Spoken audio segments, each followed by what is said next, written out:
I'm out here working on the Kobelco. This bracket right here is broken. You guys can see it's cracked right there. So this just moves freely in here. So I'm trying to get both pieces of the bracket out so that I can get it in the shop, have Chris weld it real quick, come back out here and throw this back together. I need to start pulling filter numbers and all that off of here so we can get all the parts to service it. Gotta take that bracket off first to get the other bolt out of there. Anyway, like I was saying, so I gotta get all the filter numbers off this, see if I can find out how much oil it holds and all that so we get hold of Napa. Start getting all the parts coming out here for the service.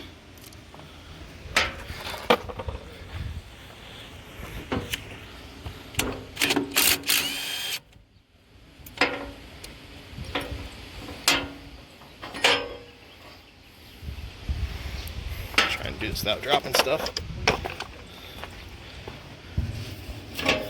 So there's that. So that's just going to go right back on like there. Get it welded up real quick. Have that thing remounted.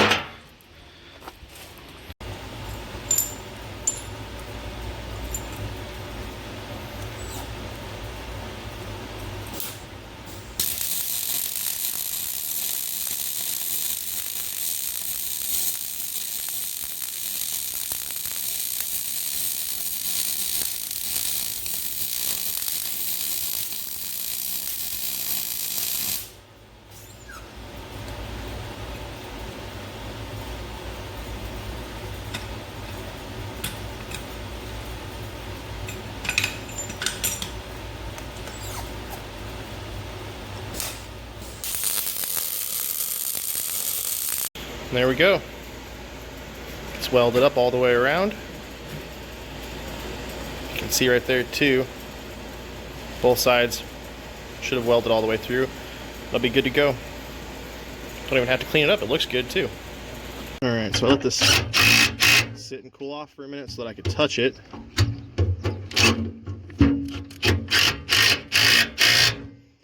There. Grab my ratchet now so I can tighten up the other side.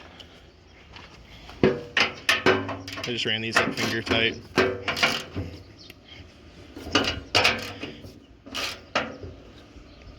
Yeah, I ended up using a snap-on socket on a Harbor Freight ratchet. Anyway, so now it's at least mounted back to the chassis.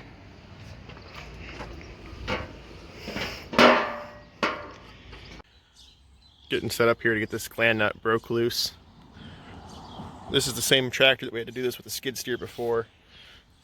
These things are way too tight, so we're gonna have one pipe wrench here, another pipe wrench clamping down over the top of it to keep it straight, cheater pipe, and then tractor. Lay it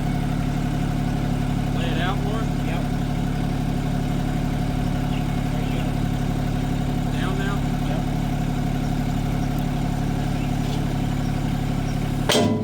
There it went. She broke loose. Yes. Without the cheater pipe, it was literally lifting Chris's tractor off the ground. It broke loose. I watched it. So we got the rod out.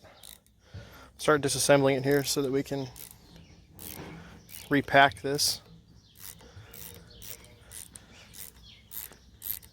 Always make sure there's not a screw like this locking these on before you go to try to do it. There's also going to be a little ball in there you're going to get a magnet for. Just take a magnet and get that out of there.